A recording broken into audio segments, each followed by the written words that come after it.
Cocomi galenga kamadi miyam ga lainariba mari asibu kanagumba kharana thugainaba amadi ihau asibu Lanna Uhannaba Hotnarakliba asi Lepkadabani haina Cocomi ki co-convener Santa nahakpamna khangalakle ngasi lamphel bata leiba Cocomi gi office ta paumi singa unaba amada wafam asi phongdokladuna Santa nahakpamna makhatana haikibada haukiba tang kunmanga da miyamna chatkibu wahang khongcharadu democratic oiba mawongda lamdam asigi meira paibi amadi club single loinana laingakta wahang taret yawba memorandum ama pishinbani numit adu da thokiba thodok adu maruoina awonba Manipur amadi news pin haina mingthonba social media ge platform da hangba page asina maram moiraga thokhankhibani miyam gi democratic oiba khongjang amadi Cocomi Lanna Uhannaba honariba awonba Manipur amadi news pin ki mathakta Manipur police ta complaint thangatkhiba laikre Hauzik fawbada police ki maikaidagi miyoi kaya fagatlabage haibadi chapchana khangba ngamdri numit adu da miyoi kharana Cocomi lotkhre Cocomi paisa chare haibana chingba maral kaya sirakhiba adugi matangda clarification ama miyamda pigadabani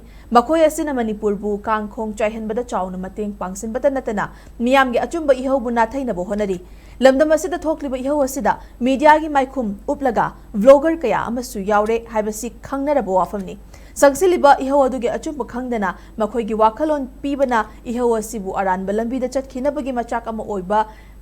miyamda uhalle haiki Santana makhatana hai mathang tha megi tang ahumda pangthokadaba public convention da lamdam asida leidiba club organization singna makhoigi oiba opinion sing thamningba leirabasu punna khanane naminasi haina mahakna makhata ke ngasi pawgi mifam aduda Cocomi amadi Cocomi women's wing gi tongan ba thaupuba kayana sarukya ke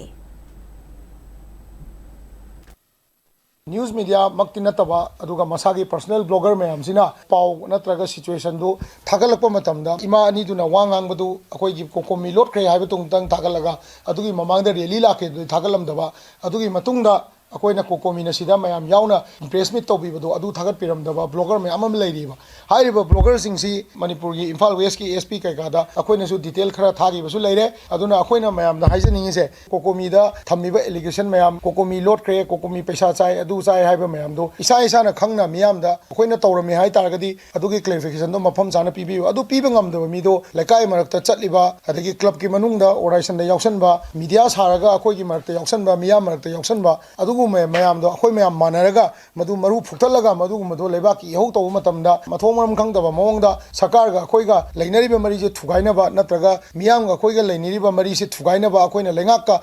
ta pressure toriba potchibu Lanna uhalaga akhoi da mathong maram khangdaba miyam gi against the lai leiba aduguma organization oina uhan baje miyam hupna maru phuktalaga langthokki je